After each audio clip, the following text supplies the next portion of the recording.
আকাশবাণী গুৱাহাটী সন্ধিয়াৰ আঞ্চলিক বাতৰি পঢ়িছো অৰুণিমা গোস্বামীয়ে আৰু মোৰ সৈতে আছে ৰূপজ্যোতি বৰুৱা। এতিয়া প্ৰধান বাতৰিসমূহ হ'ল ৰাজ্য চৰকাৰে অসম আৰক্ষী আৰু বিভিন্ন স্বেচ্ছাসেৱী সংগঠনৰ সহযোগত ৰাজ্যখনক মাদক দ্ৰব্য মুক্ত কৰাৰ লগতে যুৱ প্ৰজন্মৰ মাজত মাদক দ্ৰব্যৰ আসক্তি হ্ৰাস কৰিবলৈ বিশেষ ব্যৱস্থা লৈছে বুলি মুখ্যমন্ত্ৰীৰ প্ৰকাশ। গুৱাহাটী বিশ্ববিদ্যালয়ৰ স্নাতক পৰীক্ষাত নম্বৰ জালিয়াতিৰ ঘটনাৰ সৈতে জড়িত থকাৰ অভিযোগত 8জন লোকক আটক। যোৰহাটৰ সেনা ছাউনীত বিগত বছৰত গ্ৰেনেড নিক্ষেপৰ ঘটনাৰ সৈতে জড়িত 3জন অভিযুক্তক আজি NIAৰ আদালতত হাজিৰ। ৰাজ্যৰ বান পৰিস্থিতি সুস্থিৰ যদিও এতিয়াও 5খন জিলাৰ 41,000ৰো অধিক লোক বানৰ কবলত, বিভিন্ন অঞ্চলত খহনীয়াৰ ব্যাপক ৰূপ ধাৰণ আৰু ICC T20 বিশ্বকাপ ক্ৰিকেট প্ৰতিযোগিতাৰ ফাইনেলত আজি ভাৰত দক্ষিণ আফ্ৰিকাৰ বিৰুদ্ধে অৱতীৰ্ণ। এতিয়া শুনক বিতং বাতৰি। অসম চৰকাৰে ৰাজ্যখনক মাদক দ্ৰব্য মুক্ত কৰিবলৈ প্ৰচেষ্টা অব্যাহত ৰাখিছে আৰু বিগত সময়ছোৱাত অসম আৰক্ষীৰ সহযোগত ৰাজ্যখনে এই ক্ষেত্ৰত যথেষ্ট সফলতা লাভ কৰিছে। মুখ্যমন্ত্ৰী ডঃ হিমন্ত বিশ্ব শৰ্মাই আজি এই বিষয়ে প্ৰকাশ কৰি কয় যে ৰাজ্য চৰকাৰে অসম আৰক্ষী আৰু বিভিন্ন স্বেচ্ছাসেৱী সংগঠনৰ সহযোগত ৰাজ্যখনৰ পৰা মাদক দ্ৰব্যৰ সৰবৰাহ আৰু যুৱ প্ৰজন্মৰ মাজত মাদক দ্ৰব্যৰ প্ৰতি আসক্তি হ্ৰাস কৰাৰ বাবে বিশেষ ব্যৱস্থা গ্ৰহণ কৰিছে। উল্লেখযোগ্য যে মুখ্যমন্ত্ৰীগৰাকীয়ে আজি প্ৰকাশ কৰা মতে অসমত 2023-24 বৰ্ষত 7,274 গৰাকী HIV পজিটিভ লোক চিনাক্ত হৈছে। আনহাতে চিনাক্ত হোৱা লোকসকলৰ ভিতৰত বেজীৰে মাদক দ্ৰব্য গ্ৰহণ কৰা লোক প্ৰায় 65% বুলি প্ৰকাশ কৰা হৈছে। ডঃ শৰ্মাই কয় যে মাদক দ্ৰব্য গ্ৰহণৰ ফলত মুঠ HIV পজিটিভ চিনাক্ত লোকৰ 65% আক্ৰান্ত হোৱাটো উদ্বেগজনক বিষয়। উল্লেখযোগ্য যে যোৱা বছৰত সৰ্বভাৰতীয় পৰ্যায়ত HIVত আক্ৰান্ত হৈ 35,864জন লোকৰ মৃত্যু হোৱাৰ বিপৰীতে অসমত 337জন লোকৰ এই ৰোগৰ ফলত মৃত্যু হৈছিল। আনহাতে যোৱা বছৰলৈকে লাভ কৰা তথ্য অনুসৰি ৰাজ্যখনত 32,000ৰো অধিক লোকৰ দেহত HIV পজিটিভ থকাটো চিনাক্ত হৈছে। সৰ্বভাৰতীয় পৰ্যায়ত এই সংখ্যা 25,44,364 বুলি পৰিসংখ্যাত প্ৰকাশ পাইছে। গুৱাহাটী বিশ্ববিদ্যালয়ত সংঘটিত স্নাতক পৰীক্ষাত নম্বৰ জালিয়াতিত জড়িত থকাৰ অভিযোগত অসম আৰক্ষীৰ অপৰাধ অনুসন্ধান বিভাগ আৰু বৰপেটা ৰোড আৰক্ষীয়ে 8জন লোকক আটক কৰিছে। লোককেইজনক বৰপেটা, ধুবুৰী, নগাঁও আৰু গুৱাহাটীৰ পৰা আটক কৰা হৈছে। বৰ্তমান বৰপেটা ৰোড আৰক্ষী থানাত লোককেইজনক জেৰা কৰি থকা হৈছে। আটকাধীন লোককেইজনৰ সন্দৰ্ভত আৰক্ষীয়ে আনুষ্ঠানিকভাৱে কোনো তথ্য সদৰি কৰা নাই। যোৰহাটৰ সেনা ছাউনীত বিগত বছৰত গ্ৰেনেড নিক্ষেপৰ ঘটনাৰ সৈতে জড়িত 3জন অভিযুক্তক আজি ৰাষ্ট্ৰীয় তদন্তকাৰী সংস্থা NIAৰ আদালতত হাজিৰ কৰোৱা হয়। এই অভিযুক্তকেইজন বিপ্লৱ বৰুৱা, বিৰাজ কছাৰী আৰু অচ্যুত গগৈ বুলি জানিব পৰা গৈছে। আজি তিনিওজন অভিযুক্তক আদালতত হাজিৰ কৰোৱাই গোচৰৰ প্ৰতিলিপি প্ৰদান কৰা হয়। NIAৰ অভিযোগনামাত নাম উল্লেখিত আন এজন অভিযুক্ত পলাতক অৱস্থাত আছে। উল্লেখযোগ্য যে ৰাষ্ট্ৰীয় তদন্তকাৰী সংস্থা NIAয়ে যোৱা বুধবাৰে যোৱা বছৰ উগ্ৰপন্থী সংগঠন আলফাই যোৰহাটৰ এটা সামৰিক ঘাটিত গ্ৰেনেড নিক্ষেপ কৰা ঘটনা সন্দৰ্ভত 4জন অভিযুক্তৰ বিৰুদ্ধে অভিযোগনামা দাখিল কৰিছিল। যোৰহাটৰ লিচুবাৰী সামৰিক ঘাটিত যোৱা 14 ডিচেম্বৰত এই ঘটনা সংঘটিত হৈছিল। উগ্ৰপন্থী সংগঠনটোৱে উত্তৰ পূৰ্বাঞ্চলৰ ৰাজ্যকেইখনৰ সেনা ছাউনীসমূহত ষড়যন্ত্ৰৰ পৰিকল্পনাৰ অংশ হিচাপে এই ঘটনা সংঘটিত কৰিছিল। ইয়াৰ পূৰ্বে তিনিচুকীয়া জিলাৰ কাকপথাৰৰ সেনা ছাউনীতো অনুৰূপ ঘটনা সংঘটিত হৈছিল।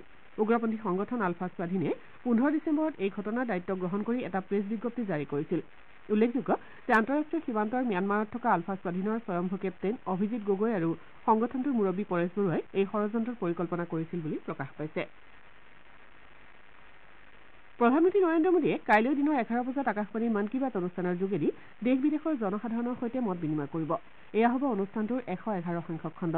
আনহাতে শ্ৰীমোদীয়ে একেৰাহে তৃতীয়বাৰৰ বাবে প্ৰধানমন্ত্ৰী হিচাপে কাৰ্যভাৰ গ্ৰহণ কৰাৰ পাছত এয়া হ'ব মন কী বাতৰ প্ৰথমটো খণ্ড। আকাশবাণী দূৰদৰ্শনৰ সমগ্ৰ নেটৱৰ্কৰ লগতে আকাশবাণীৰ ৱেবছাইট আৰু news on air mobile app যোগে এই অনুষ্ঠান প্ৰচাৰ কৰা হ'ব। আকাশবাণী দূৰদৰ্শন নিউজৰ উপৰি প্ৰধানমন্ত্ৰীৰ কাৰ্যালয় আৰু তথ্য সম্প্ৰচাৰ মন্ত্ৰালয়ৰ ইউটিউব চেনেল যোগেও এই অনুষ্ঠান প্ৰচাৰ কৰা হ'ব। আকাশবাণী অনুষ্ঠানটোৰ ঠিক পাছতে ইয়াৰ আঞ্চলিক ভাষান্তৰ প্ৰচাৰ কৰিব।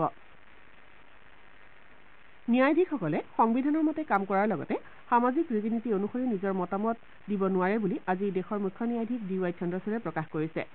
তেওঁ কয় যে দেশৰ জনসাধাৰণে আদালতক মন্দিৰ হিচাপে গণ্য কৰে। সেয়েহে গোচৰৰ শুনানিৰ সময়ত ন্যায়াধীশসকল সংবেদনশীল আৰু সহানুভূতিশীল হ'ব লাগে বুলিও তেওঁ উল্লেখ কৰে। কলকাতা উচ্চ ন্যায়ালয়ৰ বাৰ এছ'চিয়েশ্যনৰ পুথিভঁৰালৰ শতবাৰ্ষিকী উপলক্ষে আয়োজিত এটা বিশেষ অনুষ্ঠানত অংশ লৈ তেওঁ ন্যায়াধীশসকলক জনসাধাৰণৰ সেৱক বুলি অভিহিত কৰে। গোচৰৰ শুনানিৰ সময়ত অপৰাধৰ বিষয়ে কোনো পূৰ্ব ধাৰণা গঢ়ি তুলিব নালাগে বুলিও তেওঁ উল্লেখ কৰে। প্ৰযুক্তিৰ বিষয়ে উল্লেখ কৰি তেওঁ কয় যে আদালতে নিজৰ ভাষাত দিয়া সিদ্ধান্তক যিকোনো ভাষালৈ অনুবাদ কৰা হৈছে। উচ্চতম ন্যায়ালয়ৰ 51,000ৰো অধিক আদেশ বিভিন্ন ভাষালৈ অনুবাদ কৰা হৈছে বুলিও তেওঁ জানিবলৈ দিয়ে। কৃষিমন্ত্ৰী অতুল বৰাই আজি গুৱাহাটীৰ সমীপৱৰ্তী কাহিঁকুছিত থকা অসম কৃষি বিশ্ববিদ্যালয়ৰ উদ্যান শস্য গৱেষণা কেন্দ্ৰত একেডৰা মাটিত বছৰৰ দুটা শস্যৰ খেতি সম্পৰ্কীয় এখন কৰ্মশালাত অংশগ্ৰহণ কৰে। উল্লেখযোগ্য যে ৰাজ্য চৰকাৰে কৃষকৰ আয় বৃদ্ধিৰ বাবে একেটা বছৰত দুটা বা ততোধিক শস্যৰ খেতি কৰাৰ ক্ষেত্ৰত বিশেষ অগ্ৰাধিকাৰ প্ৰদান কৰিছে। অসম কৃষি বিশ্ববিদ্যালয়ে এই দিশত গুৰুত্ব আৰোপ কৰি শালিধান চপোৱাৰ পাছত চন পৰি থকা ৰাজ্যৰ 1000 হেক্টৰ ভূমিত মাহজাতীয় শস্য সৰিয়হ খেতি কৰাৰ বাবে অভিলাষী প্ৰকল্প প্ৰস্তুত কৰি উলিয়াইছে। এই প্ৰকল্পৰ জৰিয়তে শালিধান চপোৱাৰ পাছত চন পৰি থকা পথাৰসমূহক আয়ৰ উৎস হিচাপে গঢ়ি তুলিবলৈ কৃষকসকলক সহায় কৰা হ'ব। অসম কৃষি বিশ্ববিদ্যালয়ে শস্যৰ বিভিন্ন ৰোগ আৰু ইয়াৰ প্ৰতিকাৰ ব্যৱস্থাকে ধৰি আনুষংগিক বিভিন্ন তথ্য ডিজিটেল মাধ্যমেৰে কৃষকসকলক যোগান ধৰাৰ লক্ষ্যৰে প্ৰস্তুত কৰি উলিওৱা দ্বিভাষিক মোবাইল এপ অনুষ্ঠানটো মুকলি কৰা হয়। সেনাবাহিনীৰ শ্বিলঙৰ নিযুক্তি কাৰ্যালয়ে মধ্য অসমৰ 4খন জিলা শোণিতপুৰ, বিশ্বনাথ, নগাঁও আৰু মৰিগাঁওৰ বাবে অহা 23 জুলাইৰ পৰা 27 জুলাইলৈ শোণিতপুৰৰ ষ্টেডিয়ামত অগ্নিবীৰ প্ৰাৰ্থীৰ নিযুক্তি সমাৱেশৰ আয়োজন কৰিছে। মিছামাৰী সেনা ছাউনীৰ জজবেন্ট ষ্টেডিয়ামত এই সমাৱেশ অনুষ্ঠিত হ'ব। চলিত বৰ্ষৰ যোৱা এপ্ৰিল মাহৰ পৰা মে মাহলৈ সাধাৰণ প্ৰৱেশ পৰীক্ষাত নিৰ্বাচিত হোৱা পৰীক্ষাৰ্থীয়েহে এই সমাৱেশত অংশ ল'ব পাৰিব। প্ৰাৰ্থীসকলে ফলাফল তথা অন্যান্য গুৰুত্বপূৰ্ণ তথ্যৰ বাবে ভাৰতীয় সেনাৰ official website www.joinindianarmy.nic.in to log in কৰিব পাৰিব। প্ৰধানমন্ত্ৰী নৰেন্দ্ৰ মোদীয়ে কাইলৈ বিয়লি ভিডিঅ' কনফাৰেন্সিঙৰ জৰিয়তে প্ৰাক্তন উপ ৰাষ্ট্ৰপতি এম ভেংকায়া নাইডুৰ জীৱন আৰু কৰ্মক সামৰি ৰচনা কৰা 3খন গ্ৰন্থ উন্মোচন কৰিব। শ্ৰীনাইডুৰ 75 বছৰীয়া জন্মদিনৰ সৈতে সংগতি ৰাখি এই গ্ৰন্থ 3খন উন্মোচন কৰা হ'ব। হায়দৰাবাদৰ গাছিবলিৰ অন্বয় প্ৰেক্ষাগৃহত প্ৰাক্তন উপ ৰাষ্ট্ৰপতিগৰাকীৰ জন্মদিন উপলক্ষে এই অনুষ্ঠানৰ আয়োজন কৰা হৈছে।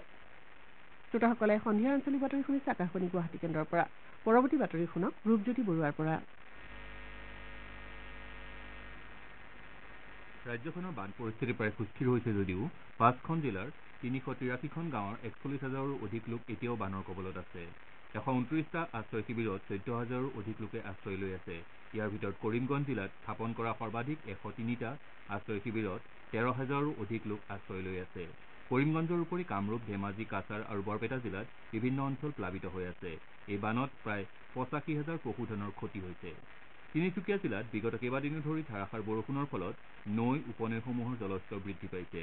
ডিব্ৰু নৈৰ বাঢ়নি পানীয়ে জিলাখনৰ কেইবাটাও অঞ্চল প্লাবিত কৰিছে। ইফালে ব্ৰহ্মপুত্ৰ আৰু নদিহিং নৈৰ পানী বাঢ়ি অহাৰ ফলত বহু অঞ্চলত খহনীয়াৰ সমস্যাই দেখা দিছে। জিলাখনৰ গুইজানৰ সমীপৰ নতুন গাঁও বাঢ়নি পানীয়ে বুৰাই পেলোৱা বুলি আমাৰ সংবাদদাতাই জানিবলৈ দিছে। ধাৰাসাৰ বৰষুণ আৰু বাঢ়নি পানীৰ মাজতে ওদালগুৰি জিলাত বনৰীয়া হাতীৰ উপদ্ৰৱে জনসাধাৰণক আহুকালত পেলাইছে। জিলাখনৰ কলাই গাঁৱত আজি নৈ পাৰ হওঁতে এজন লোকক নোৱা নৈৰ সোঁতে উটুৱাই লৈ যায়। ঘটনাস্থলীত আৰক্ষীৰ লোক উপস্থিত হোৱাৰ লগতে NDRF আৰু SDRFে লোকজনক উদ্ধাৰৰ চেষ্টা চলাইছে। ইপিনে বানৰ সমান্তৰালকৈ ৰাজ্যৰ বিভিন্ন ঠাইত খহনীয়াৰ সমস্যাই ভাবুকিৰ সৃষ্টি কৰিছে। গোলাঘাট জিলাৰ খুমটাইত গেলাবিল নৈৰ খহনীয়াই জলজীৱন বিপৰ্যস্ত কৰি তুলিছে। অঞ্চলটোৰ কেইবাশ ভূমি গেলাবিলৰ বুকুত জাহ গৈছে। একেদৰে ডিব্ৰুগড় জিলাৰ দুলীয়াজানৰ বামুণ গাঁৱৰ বুঢ়ীদিহিং নৈৰ খহনীয়াই ব্যাপক সমস্যাৰ সৃষ্টি কৰিছে। গাঁওখনৰ কেইবাহাজাৰ বিঘা কৃষিভূমি আৰু অনুষ্ঠান প্ৰতিষ্ঠান নৈত জাহ যোৱাৰ লগতে শেহতীয়াকৈ গাঁওখনৰ এটা পথৰ বৃহৎ অংশ নৈত জাহ গৈছে। ইফালে নগাঁও জিলাৰ কামপুৰত হোৱা বানৰ ফলত কেইবাটাও পকীপথ খহি যোৱাত জনসাধাৰণে যাতায়াতৰ ক্ষেত্ৰত সমস্যাৰ সন্মুখীন হৈছে। পথটো মেৰামতিৰ বাবে স্থানীয় ৰাইজে বিভাগীয় কৰ্তৃপক্ষক দাবী জনাইছে। কেন্দ্ৰীয় বন্দৰ, জাহাজ আৰু জলপথ মন্ত্ৰী সৰ্বানন্দ সোণোৱাল আজি সৰ্থেবাৰীৰ নসত্ৰত কৃষ্ণগুৰুৰ সেৱাশ্ৰমত উপস্থিত হয়। নতুন চৰকাৰৰ মন্ত্ৰী হিচাপে সেৱাশ্ৰমখনত উপস্থিত হৈ শ্ৰীসোণোৱালে সেৱা জনোৱাৰ লগতে বৰ্তমানৰ গুৰু প্ৰেমানন্দ প্ৰভুক সাক্ষাৎ কৰে। তেওঁ লগতে মানৱ সেৱাক অগ্ৰাধিকাৰ দি সমাজৰ পৰা অশুভ শক্তি নাশ কৰাৰ লক্ষ্যৰে কাম কৰি যাব বুলি মন্তব্য কৰে। অসম চৰকাৰৰ পঞ্চায়ত আৰু গ্ৰামোন্নয়ন মন্ত্ৰী ৰঞ্জিত কুমাৰ দাসে আজি চৰাইদেউ জিলা ভ্ৰমণ কৰে। মন্ত্ৰীগৰাকীয়ে জিলাখনত উপস্থিত হৈ আয়ুক্ত কাৰ্যালয়ত খাদ্য, ৰাজহুৱা বিতৰণ, গ্ৰাহক পৰিক্ৰমা, পঞ্চায়ত আৰু গ্ৰামোন্নয়ন আৰু অসম ৰাজ্যিক গ্ৰামীণ জীৱিকা অভিযানৰ শীৰ্ষ বিষয়াসকলৰ সৈতে পৰ্যালোচনা বৈঠকত মিলিত হয়। এই বৈঠকত ৰাজহ আৰু দুৰ্যোগ ব্যৱস্থাপনা মন্ত্ৰী যোগেন মহন, বিধায়ক ধৰ্মেশ্বৰ কোঁৱৰ, জিলাখনৰ আয়ুক্ত নিবেদন দাস পাটোৱাৰীৰ লগতে বিভিন্ন বিভাগৰ কেইবাগৰাকীও শীৰ্ষ বিষয়ববীয়া উপস্থিত থাকে। তিনিচুকীয়া জিলাৰ অধীনৰ উপ জিলাসমূহৰ গুৰুত্বপূৰ্ণ বিষয় আলোচনা কৰাৰ উদ্দেশ্যে আজি জিলাখনৰ আয়ুক্তৰ কাৰ্যালয়ত এখন বৈঠক অনুষ্ঠিত হয়। এই বৈঠকত শ্ৰম মন্ত্ৰী সঞ্জয় কিষাণ, বিধায়ক ভাস্কৰ শৰ্মা, ৰূপেশ গোৱালা আৰু জিলাখনৰ আয়ুক্ত স্বপ্নীল পাল উপস্থিত থাকে। উপ-জিলাৰ কাৰ্যকৰীকৰণে জিলাখনৰ প্ৰশাসনিক আৰু আনুষংগিক কামসমূহ সুচল কৰি তুলিব বুলি আশা কৰা হৈছে। মন্ত্ৰী শ্ৰীকিষাণে আজি জিলাসমূহৰ উন্নয়নৰ সৈতে জড়িত বিষয় সন্দৰ্ভত কেতবোৰ দিহা পৰামৰ্শ আগবঢ়োৱাৰ লগতে জিলা প্ৰশাসনক দায়িত্ব সহকাৰে যাৱতীয় কামসমূহ কৰি যাবলৈ আহ্বান জনায়। কামৰূপ মহানগৰ জিলাৰ বিদ্যালয়সমূহৰ পৰিদৰ্শক দীপিকা চৌধুৰীয়ে শিক্ষক আৰু কৰ্মচাৰীক অৱসৰকালীন লাভালাভ প্ৰদান কৰাৰ ক্ষেত্ৰত গুৰুত্বপূৰ্ণ পদক্ষেপ গ্ৰহণ কৰিছে। পৰিদৰ্শকৰ কাৰ্যালয়ে আজি পাণবজাৰত আয়োজিত এক বিশেষ অনুষ্ঠানত জিলাখনৰ বিভিন্ন মাধ্যমিক বিদ্যালয়ৰ পৰা কাইলৈ অৱসৰ ল'বলগীয়া 4গৰাকী শিক্ষকক অৱসৰৰ এদিন পূৰ্বেই পেঞ্চন সম্পৰ্কীয় নথিসমূহ প্ৰদান কৰে। অনুষ্ঠানত পৰিদৰ্শকগৰাকীয়ে অৱসৰ গ্ৰহণ কৰিবলগীয়া শিক্ষক কৰ্মচাৰীসকলৰ পেঞ্চনৰ সৈতে জড়িত সকলো তথ্য পাতি 2 মাহৰ আগতে জমা দিবলৈ আহ্বান জনায়। ৰাজ্য চৰকাৰৰ স্বাস্থ্য আৰু পৰিয়াল কল্যাণ বিভাগৰ আয়ুক্ত সচিব ডঃ পি অশোক বাবুৱে আজি বৰপেটা জিলাৰ নৈপৰীয়া পূব মৌচৰা প্ৰাথমিক স্বাস্থ্য কেন্দ্ৰত উপস্থিত হৈ চৰ অঞ্চলৰ স্বাস্থ্যসেৱাৰ ব্যৱস্থা সম্পৰ্কে পৰ্যবেক্ষণ কৰে। উল্লেখযোগ্য যে এই স্বাস্থ্য কেন্দ্ৰটোৱে জিলাখনৰ পূব দিশৰ চৰ অঞ্চলসমূহৰ বৃহৎ অংশ সামৰি স্বাস্থ্যসেৱা আগবঢ়াই আহিছে। আয়ুক্ত সচিবগৰাকীয়ে কেন্দ্ৰটোত উপস্থিত হৈ বানৰ সময়ত ৰাইজক উপযুক্ত চিকিৎসা প্ৰদান কৰাৰ লগতে চিকিৎসক আৰু স্বাস্থ্যকৰ্মীৰ উপস্থিতি সম্পৰ্কে বুজ লয়। তেওঁ পৰ্যবেক্ষণৰ সময়ত সৰ্বাধিক প্ৰয়োজনীয় ঔষধবোৰ পৰ্যাপ্ত পৰিমাণে মজুত ৰাখিবলৈ আহ্বান জনায়। সমান্তৰালভাৱে চিকিৎসক আৰু স্বাস্থ্যকৰ্মীৰ নিয়মীয়া উপস্থিতিও নিশ্চিত কৰাত বিশেষ গুৰুত্ব আৰোপ কৰে। যোৰহাট জিলা প্ৰশাসনে আজিৰে পৰা 3দিনীয়া কাৰ্যসূচীৰে যোৰহাট জিলা দিৱস উদযাপন কৰিছে। দিৱসৰ প্ৰথম দিনাৰ কাৰ্যসূচী হিচাপে জিলা আয়ুক্তৰ কাৰ্যালয়ত 41গৰাকী বিশিষ্ট ব্যক্তিয়ে 41খন পতাকা উত্তোলন কৰে। অনুষ্ঠানত জিলা আয়ুক্তগৰাকীয়ে জিলাবাসীক শুভেচ্ছা জ্ঞাপন কৰাৰ লগতে ৰাইজৰ সহায় সহযোগিতাৰ বাবে ধন্যবাদ জনায়। জিলা দিৱসৰ সৈতে সংগতি ৰাখি এই অনুষ্ঠানত জিলাখনক যক্ষ্মা ৰোগ মুক্ত কৰাৰ লক্ষ্যৰে মৰমৰ যোৰহাটৰ অধীনত বিশেষ স্বাক্ষৰ অভিযানৰ লগতে হাতত প্ৰাচীৰ পত্ৰিকা উন্মোচন আৰু গ্ৰন্থদান কাৰ্যসূচী গ্ৰহণ কৰা হৈছে। আকাশবাণী গুৱাহাটীৰ আজি নিশা 8:02 প্ৰচাৰ হ'বলগীয়া দৃষ্টিপাত অনুষ্ঠানত নতুন ফৌজদাৰী আইন আৰু সমাজৰ ভূমিকা শীৰ্ষক এটা আলোচনা প্ৰচাৰ কৰা হ'ব। অনুষ্ঠানত অধিবক্তা নিকুঞ্জ দেৱশৰ্মা সমল ব্যক্তি হিচাপে উপস্থিত থাকিব। শ্ৰোতাসকলে অনুষ্ঠানটি চলি থকা সময়ত 0362661876 আৰু 2662325 নম্বৰলৈ ফোন কৰি অনুষ্ঠানটিত পোনপটীয়াকৈ অংশ ল'ব পাৰিব। চাহপাতৰ গুণগত মান পৰীক্ষা কৰিবলৈ ৰাজ্য চৰকাৰৰ উদ্যোগত আজি প্ৰথমখন ভ্ৰাম্যমাণ পৰীক্ষণ বাহন মুকলি কৰা হয়। উদ্যোগ বাণিজ্য আৰু ৰাজহুৱা প্ৰতিষ্ঠান বিভাগৰ মন্ত্ৰী বিমল বৰাই চৰাইদেউ জিলাৰ মথুৰাপুৰ চাহ বাগিচাত এই পৰীক্ষণ বাহন আনুষ্ঠানিকভাৱে মুকলি কৰে। কৃষি বিভাগৰ তৰফৰ পৰা জনোৱা মতে এই বাহনখনে কৃষকক কেইবাটাও দিশত লাভান্বিত কৰিব। এই পৰীক্ষণৰ সুবিধাই ভাৰতৰ খাদ্য সুৰক্ষা আৰু মানক কৰ্তৃপক্ষই নিৰ্ধাৰণ কৰি দিয়া বিধি 100% মানি চলাটো নিশ্চিত কৰিব। দ্বিতীয়তে সেউজীয়া চাহপাত আৰু প্ৰস্তুত কৰা চাহৰ উচিত মূল্য লাভত সহায়ক হ'ব। পৰীক্ষণ বাহনখনে অসমৰ চাহৰ ৰপ্তানি বৃদ্ধিতো সহায় কৰিব বুলি আশা কৰা হৈছে।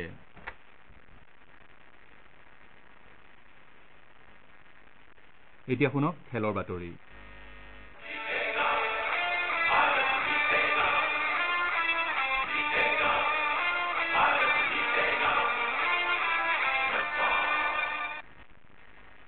ভাৰত আজি বাৰ্বাডোজত হ'বলগীয়া ICC T20 বিশ্বকাপ ক্ৰিকেট প্ৰতিযোগিতাৰ ফাইনেলত দক্ষিণ আফ্ৰিকাৰ বিৰুদ্ধে অৱতীৰ্ণ হ'ব।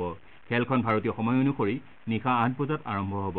ৰোহিত শৰ্মাৰ নেতৃত্বত ভাৰতীয় দলটোৱে ছেমিফাইনেলত যোৱাবাৰৰ চেম্পিয়ন ইংলেণ্ডক 68 ৰানত পৰাস্ত কৰি ফাইনেলত প্ৰৱেশ কৰে। আনহাতে দক্ষিণ আফ্ৰিকাই ছেমিফাইনেলত আফগানিস্তানক পৰাভূত কৰি ফাইনেলত প্ৰৱেশ কৰিছে। ভাৰত আৰু দক্ষিণ আফ্ৰিকা এইবাৰৰ প্ৰতিযোগিতাত বৰ্তমানলৈকে এখনো খেলত পৰাজিত হোৱা নাই। ভাৰতীয় ক্ৰিকেট দলৰ মুখ্য প্ৰশিক্ষক হিচাপে ৰাহুল দ্ৰবিড়ৰ এইখন অন্তিমখন খেল হ'ব।